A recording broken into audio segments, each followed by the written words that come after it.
In 2020, China got the lowest number of births in the past 60 years' history, with 10.35 million newborns. In the same year, according to China Population Network, China's annual abortion cases reached 30 million. Unofficially, experts estimated that the actual number may be 10% higher because the vast majority of teenage pregnancy never entered official statistics. There is a baffling paradox in China. The average age for Chinese women to have first sex is 22.1, way behind the OECD average of 18.4. In many Chinese high schools, students are prohibited from dating, and sex is taboo. However, in such a case, China's abortion shows a younger trend and high repetitive rate. The number of teen abortions is growing by 30% each year. How do the late and limited opportunity for sex lead to millions of untold teen abortions in China? Li Xu is one of the girls who have experienced this paradox. We may find answers in her story. Li is a student at a high school in suburb of Nanjing, 40 miles from the city. In the school, close contacts between boys and girls are not allowed, and sex education has never been carried out. Li's father works in the city center, rarely at home. Her mother is too busy to care for her. With love deficiency, she took her boyfriend as her whole world. Feeling shameful to buy condoms and fearing to be discovered, they started having sex during the safe period without condoms. The last thing they wanted happened eventually. On September 8th, 1 week after her menstruation was late, Li found she was pregnant. She immediately told her boyfriend, but he panicked. Feeling that she couldn't tell her family, teachers, or even close friends, Li called a former classmate who had transferred to a high school in central Nanjing. I received Li's phone call on that Friday. Her pregnancy was out of blue, but then it made sense. I still remember that in my junior 3, 2 students were seriously punished for being discovered having sex in a nearby hotel. Their reputation was ruined. If Li's pregnancy came to light, it would bring shame on her. I wanted to help her. Their first stop is Nanjing Maternity and Child Healthcare Hospital, the most renowned hospital specializing in obgyn in Jiangsu province. Yet Li soon decided against having an abortion here. That Saturday, when we tried to register in hospital, we were told that the ID card and household register would be needed. For her pregnancy would be discovered by her family if the abortion was recorded. Private clinics became the only choice. We followed up to the abortion clinic of the hospital. Dr. Xu Jing told us about the current situation of abortion. Today, the abortion technology in our hospital has reached a fairly high level.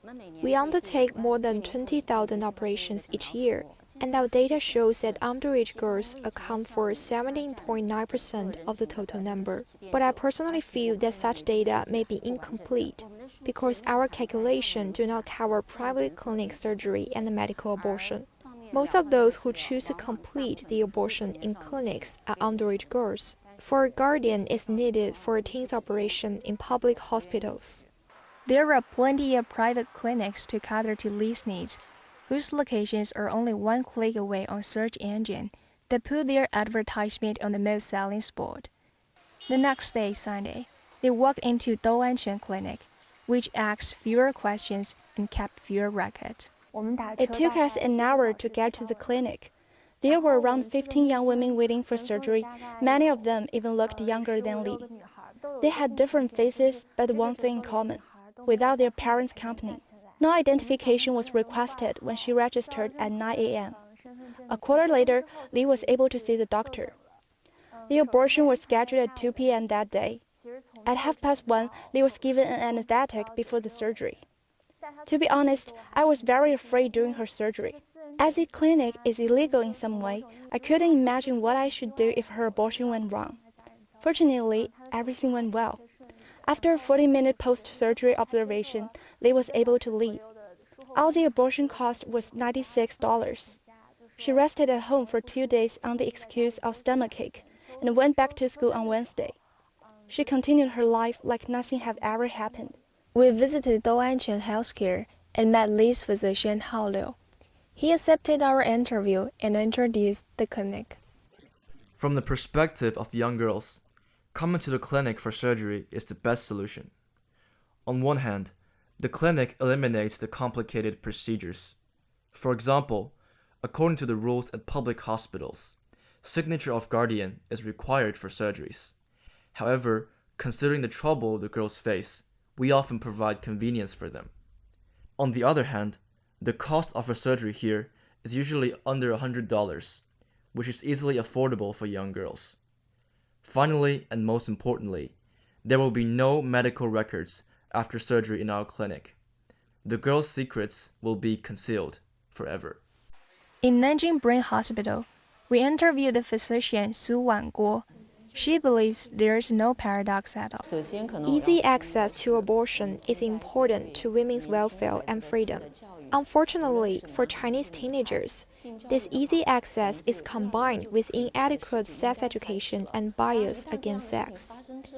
Society's reluctance to talk about sex misleads teenagers to recognize it as a shame or sin. So they choose to hide the secret, which leads to millions of unintended pregnancies and teenage abortions. Uncounted abortions like Li's case are happening in China every day. The sex culture in China is an inner reason. From the average age 22.1 of first sex, we know that families and schools usually take a conservative approach towards sex education, more often than not avoiding the topic.